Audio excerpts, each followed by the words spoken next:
Let's bring Chris Stirewalt. Speaking of being talented and trying to find the easy way, not a good transition, but Chris Stirewalt joins us. He is politics editor for The Hill and NewsNation, host of The Hill Sunday on NewsNation, and a senior fellow at the American Enterprise Institute. Morning, Chris. Who's in the lead? Let me look. I think it was Sam Burns. It is still Sam Burns and Rory at -5. Yeah, I know. I know. And you're like, boy, he's there. He's almost in the lead. I wonder who else might be in the tournament. Oh, I don't know. Did the defending champion go out and shoot 5 under on the first day and flex all over it? Okay, that's fine. That's fine. I've come to have a much deeper appreciation of Scotty Scheffler, and I think he has grown up. And many good things now to say about Scotty Scheffler. But how do you not love the Rory McIlroy story? The guy who was snake bit for a dozen years about Augusta goes through this wrenching experience of almost giving it away last year, right? He almost sold, and he didn't. He, as the kids would say, he didn't sell, he ate. And now comes out and the demons seem banished, and he goes out and has a great first round. That's an amazing story of human frailty and human achievement. I respect his golf acumen, his golf ability. Off the course, I think he's a bit of a crybaby. I think that Rory McIlroy played a substantial role in. By the way, talk about selling. How about the LIV losers? How about going out? At one point, Fred Couples, who's 63 years old, was ahead of every member of the LIV that was playing at Augusta. And these jamokes who like to wear short pants and run around and like, whatever, we're not like your dad's golf. We're like cool golf, man. And they go out and then they show up back in tournament play with the best in the world. And so the Rory put it on the line to fight the LIV, and he did it at cost to himself and all that stuff. And I acknowledge the crying and the da da da da da. I would, as a person who has probably cried on your show, I understand the difficulty of John Boehner-like emotional breaking through in public settings, and I understand all of that.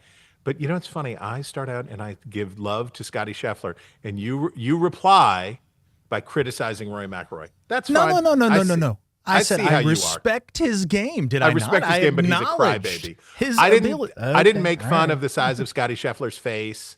I didn't talk about.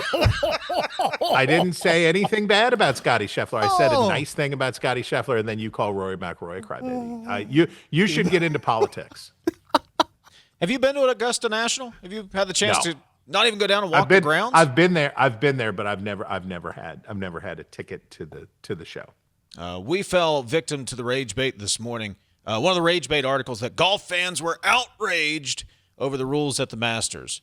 No cell phones, no autographs, and I doubt they're outraged. We both said that, and then we both realized that we fell victim to not only clicking on the article, but we read it and brought it up on the show today, so we lost.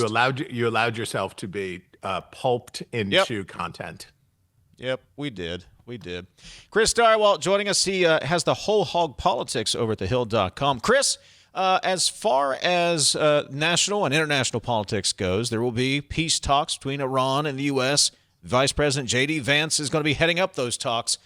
What's the political calculation here of having Vance lead that talk?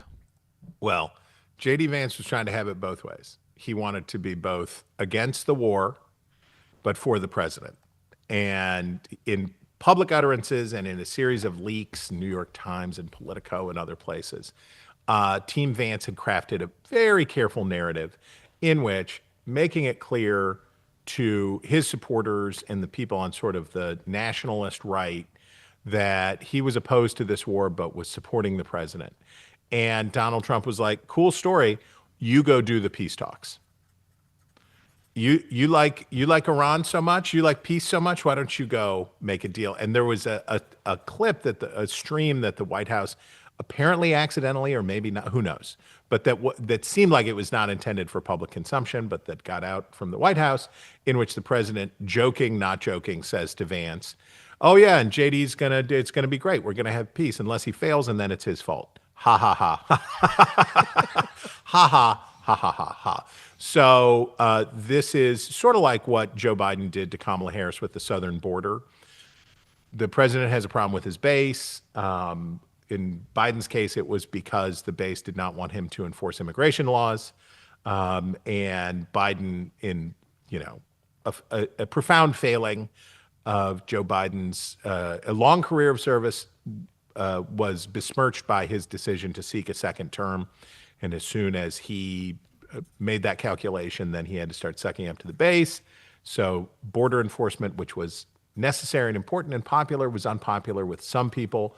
So he gave it to Kamala Harris and said, "Good luck." And it was an anchor around her neck for the rest of the time. He correctly calculated that it was a loser. And I think Trump is doing the same thing to J.D. Vance and saying, "Oh, you want to be the heir apparent for MAGA? Well, then here, you go tell Tucker Carlson, and you go tell Megyn Kelly, and you go tell Candace Owens, and you go tell Alex Jones, and all the people on the nationalist right who hate the war, it's yours now, baby." So besides putting baby in the corner when it comes to Vance, is there are two things correct and right at the same time, in that if Trump is the missing man, there's a strategy there to go back to try to, whip Iran into his way of thinking, whatever is off the table. And I would think the big thing's the Strait, right? You got to get the Strait of Hormuz open and free. End of story.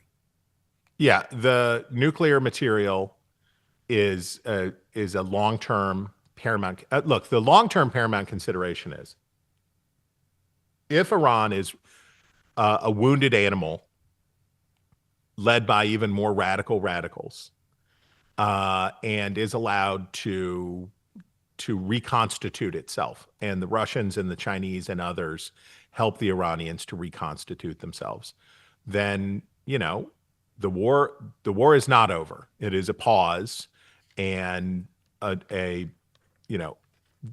think the American belief throughout was, the president invoked Venezuela several times, basically like, we're going to do a Venezuela, we're going to take out this guy, and then we'll put somebody else in, and which was, by the way, the so far very successful U.S. strategy in Syria, which is, I don't care who you pick, I don't care if it's former Al Qaeda, as long as he'll do business and that he is pliable to our demands, then fine. It doesn't matter if it's still the Maduro regime with a new head in Venezuela.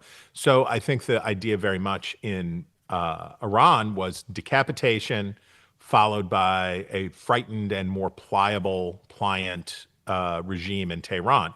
They have not achieved that because the popular revolt that I think many people expected to happen did not happen and has not happened yet, and all of that stuff. So the long term on Iran is, whatever happens here, we are not done. We are at the beginning of something, not the end of something. And it may end with a new regime and a popular revolt. It may end with another war. Who knows? In the short term, yes, the Strait of Hormuz. If the net effect of this war were to be that Iran would have established the precedent that it can tax and control the flow of one of the world's most essential waterways, this is obviously not acceptable. This is worse. Iran is weaker than it was before the bombing began, but if there's any acknowledgement that Iran has the right to control shipping on a forward-going basis through the Strait of Hormuz, this is obviously unacceptable for not just the United States, for the whole world. You can't have a suicidal, insane regime control such a waterway as that. It's not acceptable. So the strait has to be reopened no matter what, and that's the urgent short-term goal. You saw the inflation numbers for March.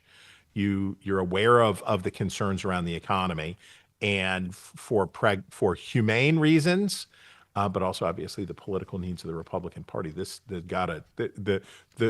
has to start reversing, and fast. Chris Stirewalt is joining us here, Metro News Talkline. While all of this is happening in the Middle East, yesterday, First Lady Melania Trump holds a news conference to address the Epstein files, kind of out of nowhere. She doesn't do these things. What's going on, Chris? Wish I knew, brother. Wish I knew. My phone lit up. It seemed like every journalist in Washington was like, "What does this mean?" I was like, "I don't know. Why do you think I know?" Melania Trump's power comes from her inscrutability. Jeff Bezos did this whole movie for her, and you learn nothing. She gives nothing away. Melania Trump's power, obviously, her beauty and her power comes from many things, but it is the inscrutability of Melania Trump that has been her power and has been her strength throughout a very difficult public life in the past dozen years. That she would walk out and make a statement like that took everybody by surprise.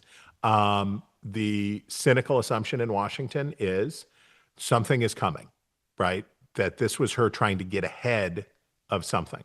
The president said he didn't know she was going to make the statement. I don't know whether I believe that or don't believe it, but certainly it is possible, given what we know about how things went in the first term on a couple of key points.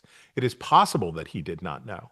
And what this is and what it means. And just as the Epstein story was seeming to finally, for Republicans, cool, right? That story that had been so damaging and difficult with Pam Bondi's firing seemed like, maybe they've wrung all the juice they can out of it.